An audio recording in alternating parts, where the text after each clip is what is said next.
I first saw it on the live feed. The monitor flickered, a guard's silhouette slumped, limbs twisting, skin dissolving into black tendrils. Then, a patch of inky sludge spread over the walls, corrosive, alive.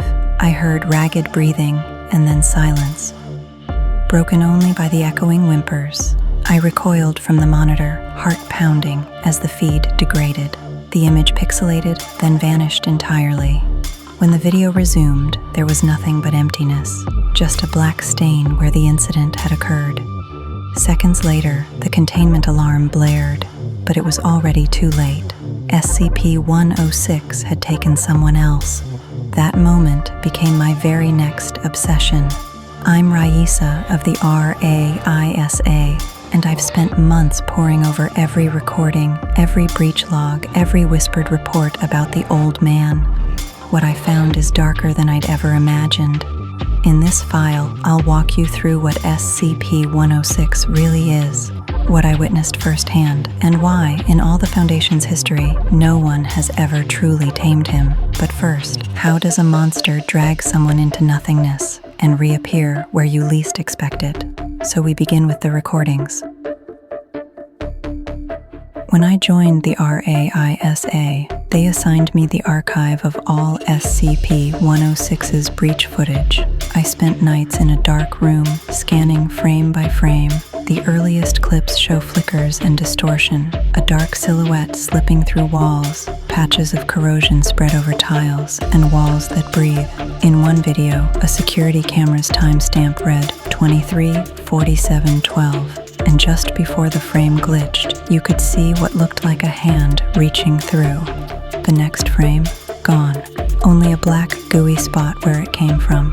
The audio is worse. Sometimes you hear distant moans, broken whispers, or a deep, rasping inhalation. Other times, nothing, just static. And when the subject is already inside the pocket dimension, the feed warps. Corridors bend impossibly, lights shift, shadows dance. Those few seconds are the only glimpses we ever get. The rest is lost in corruption. What's chilling, SCP-106 seems to toy with us. He'll let a camera catch him, then twist perception so the footage loops, doubles back, or self-destructs. He exists like a ghost in the wires.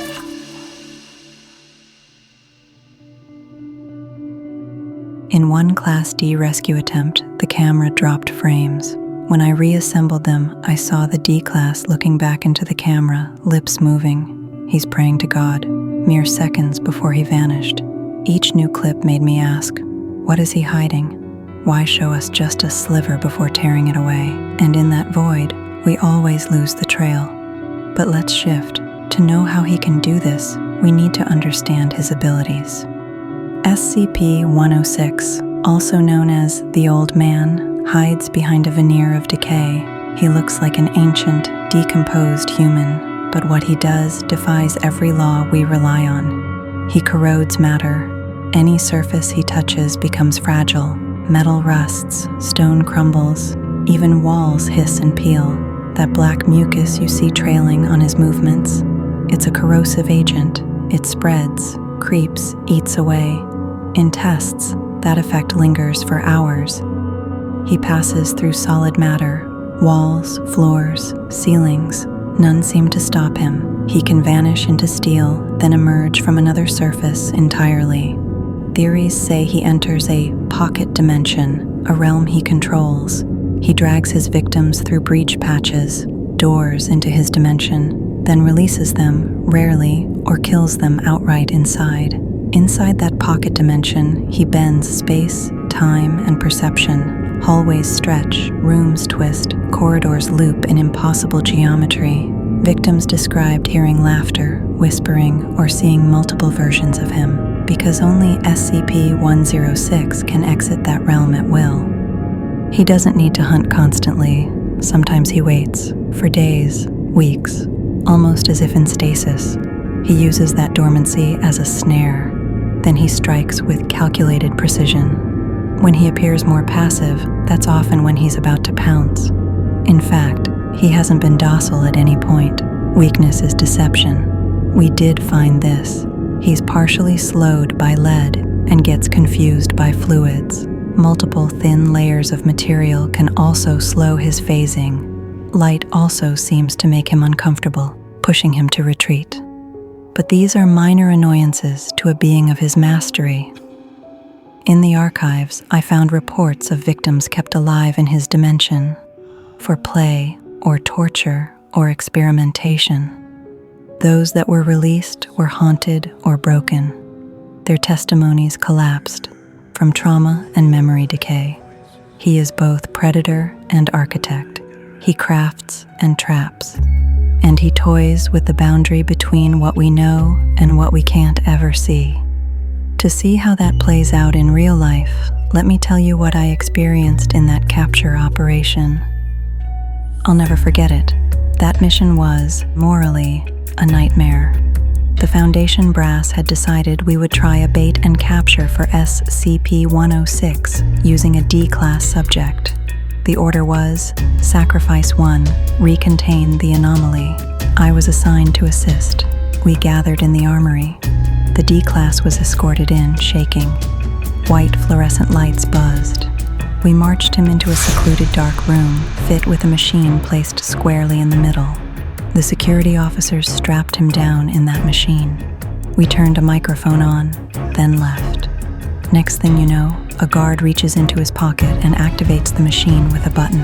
The machine slowly pressed. Sounds of broken bones and snaps were heard through our containment halls. His femur was shattered. The goal? To elicit screams. That pain would act as a lure. It would echo, drawing SCP-106 back into containment. As the screaming continued, monitors lit up. The cameras caught patches of black in the corners. The D-class roared in pain. We waited, our hearts thundering. Then, SCP-106 appears. The wall behind the D-class cracked and warped like memory tearing. The inky corrosion spread across panels, and before I could look away, a skeletal arm dragged him sideways. His screams twisted into static, then he vanished. From the chaos and alarms to a deafening silence, the cell became empty. There was no body or limbs, just some residue. Then the guard announces through comms, SCP-106 has been contained. That moment left a mark on me. It was the first time I felt powerless, to see someone disappear before your eyes, and to have helped in getting them killed. Why does SCP-106 do all of this? Why bring people into that dimension to toy with them, sometimes release, sometimes crush? The theories I've collected suggest many ideas. Some believe he's punishing humanity. Others suggest a theory that SCP-106 was once a human, Corporal Lawrence, a soldier from World War I. Another angle ties him to Dr. Robert Scranton and experiments with reality anchors. Some say he isn't human origin at all, that he's an ancient entity that coexisted with humanity. My own working hypothesis, SCP-106 isn't compelled by hunger, vengeance, or pure cruelty. He's just bored.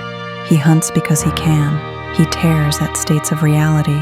He collects fear, entropy, the dance of panic. He's not only just a monster, he's an experiment in terror.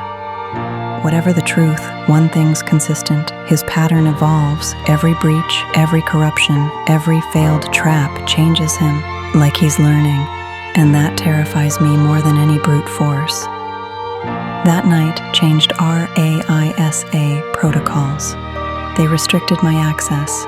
They moved me off active breach ops, but they kept me on the archive, on analysis. Now, every new breach, every camera dropout, every corrosion patch, I log, compare, and isolate. I'm watching for anomalies, where he deviates, what corridors he picks, how he approaches bait. Sometimes I dream about that pocket dimension, the geometry shifting as walls whisper. I wonder if one day he'll let me in as an observer. Knowing him, I might as well be another D-class to slaughter. I rewatched that first capture tape recently, the same flicker at 23:47:12. Then the feed collapsed. I saw once more, for a fraction, the face, sour, hollow sockets, a mouth opening and closing like a wound, his prayer twisting into static, then the cut. I'm convinced that moment I saw was intended for me, to warn, to lure, or to provoke. He knows I watch, he knows I dig, he may even feed off it. So I continue, analyzing, waiting, and recording, because one day that line between viewer and prey might vanish, but I'll capture that too. That flicker on the screen, the moment, that stanza between light and void, that is where SCP-106 exists. Not in cells, not in logs, not in theory, but in that frozen beat of footage when the viewer leans in and wonders, what was there? Where did they go? You won't see all of him. You'll see edges, patches, and fragments, including those we must interpret with care because he'll distort what we see. This is RAISA from RAISA ending my report.